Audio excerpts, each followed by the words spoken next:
How to turn on notifications in Zoomerang. In this video, I'm going to show you how you can easily set it up. First of all, open the application.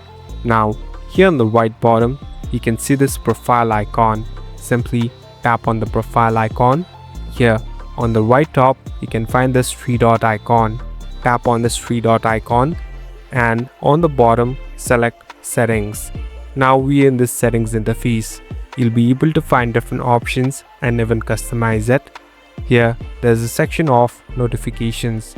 Tap on it, and in order to turn it on, tap on turn on notification. Here on the right top, select show notifications, and you can even customize the one that you like. Now you can simply go back and you're all set to go. The notifications are turned on now. Thank you for watching this video. I hope this video will help you.